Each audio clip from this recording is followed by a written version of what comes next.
Let's talk about the COVID documents that are now being included in listing agreements and generally in residential real estate transactions. So there are four documents: the CAA, the PEAD, the CVA, and the NUCC. Okay, let's start with this one right here. This is a listing agreement addendum.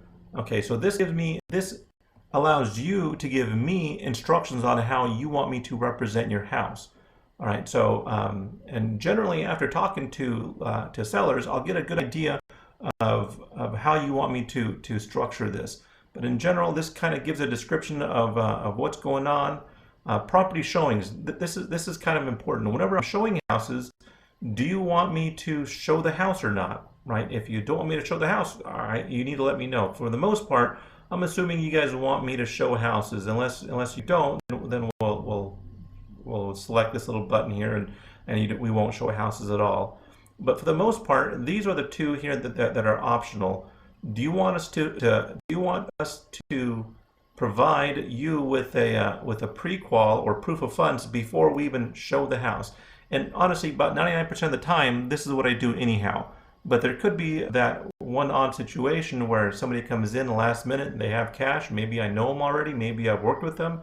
Do you want to restrict that person from, do you want to restrict everybody from showing your house, from seeing your house, unless we for sure have a pre-qual or a proof of funds? Okay, so generally, I would suggest that we don't check this because of the odd person, the 1% that we don't have this information. They're in town and they want to see it, but it's totally up to you. If you want to 100% of the time, without any exception, you want to have pre-qual or proof of funds, then go ahead and select this box right here. And then do we want them to view your property online?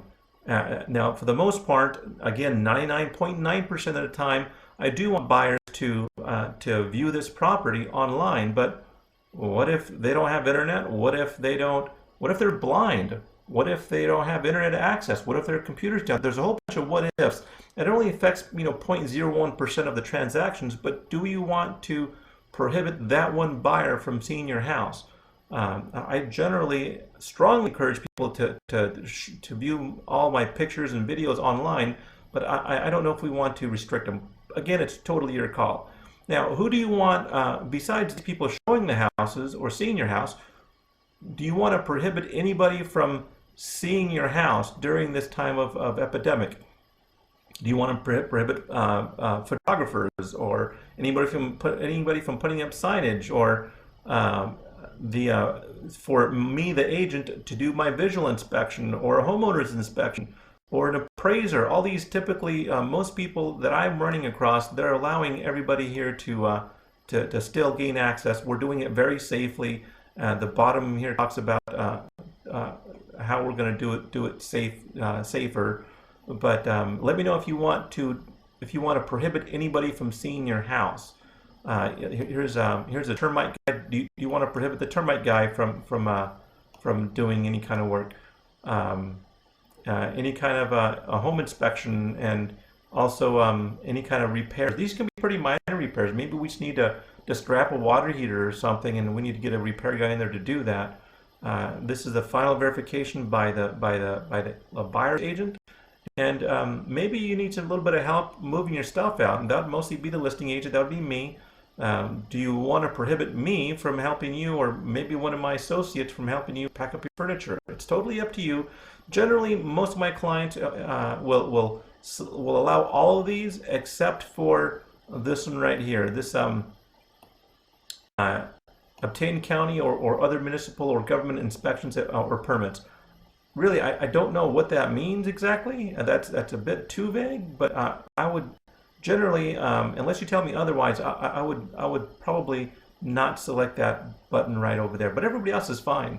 If you, you're the seller. You drive the bus. You let me know how you want me to do that. But by default, I have those selected. You can change them, no problem at all. You can also write down if you want anything special. Okay, so that's of course, if you want to withdraw your property, you can. We would have another conversation about that. So this is where you sign, the seller signs, and then my broker signs as well. The PEAD form, and this is one you may want to read. It kind of explains where we're at now with the stay-at-home orders. So, we're being told to stay at home. And here it talks about how we need to take reasonable precautions to enter a property. But we are, because we're in a stay-at-home order, it is a nice big bold. You understand that if you engage in any activities in violation of the law, including federal law, county or city orders, you are acting against the advice of the broker.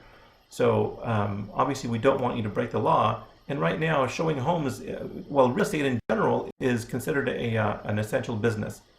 Okay, this document here, the PEAD, everybody's going to need to sign this. So the seller sign it, the buyer sign it. Everybody that's going to go in your house should sign this document. It lets people know what the kind of the guidelines are of where we're at in our world as far as restrictions, and then it helps protect us. It helps protect everybody. This is important. You represent that, to the best of your knowledge, you are not currently infected or have not knowingly within the past 14 days been in contact with somebody affected by COVID. Okay, if you're affected by COVID, we don't want you seeing this house, and we want you to stay at home. Same thing with the seller. Seller, if you've been around people, actually, if you've been affected, afflicted, then you shouldn't be allowing people to see your house. So if you have COVID, don't let anybody see your house. You believe that so you're stating that you believe you are not likely to transmit or contract COVID-19. Okay. When visiting or allowing someone to visit the property, if available, you agree to wash your hands with soap and water. You agree to practice social distancing, and usually what I suggest my clients do when they do showings, when they do walkthroughs, is 2 people at a time. These are my personal restrictions whenever I'm showing a house to somebody. Just 2 people. Keep conversations inside the house at a minimum. Go back outside. Keep your 6-foot distance, and you can spend more time outside while you have plenty of space in between you guys. Okay, so that's that you're going to keep your distance. That's what you're agreeing to. After the showing, property sellers, landlords, tenants, and other occupants should clean and disinfect the property. And we do ask that they don't that whoever's visiting minimize what they're touching. Okay, we don't want them touching anything. So when possible, when we're showing the house, you as Mr. Seller or Miss Seller, try to leave all the interior doors open or ajar. That way nobody's having to grab the door handle to open it. We can use our elbows, or we can use our wrists, we can use other parts of our body to open up that door. So we're minimizing the risk. Okay, so everybody signs this, you sign this, everybody signs this, even when they go look at your house. At least they should be. I will be asking for that. I can't guarantee we're going to get it, but I'll ask for this document. So you know what the restrictions are, you know what we're expecting from you when you're going to see the house. Same thing with you, Mr. Buyer Seller. You know what we're expecting from you. We expect that you're not going to, if you know that there's any kind of concern about COVID in your house, you need to let us know. That way we don't show it anymore. These other 2 forms are, this is an addendum, and this is really, it benefits the buyer more than anybody. It doesn't really represent the seller. I don't like this form. I'm mostly a listing agent, so I don't like this form. This basically says that if usually the buyers are submitting this, not the sellers, the buyers are going to submit this with an offer. At least most of them are nowadays. It gives them an out. It basically says that because of COVID, they can cancel it any time and they walk away, and there's not much we can do about it. I don't like this form, but there's not much we can do about it. Okay, so that's what this is, and they have to give us a reason why they're going to cancel.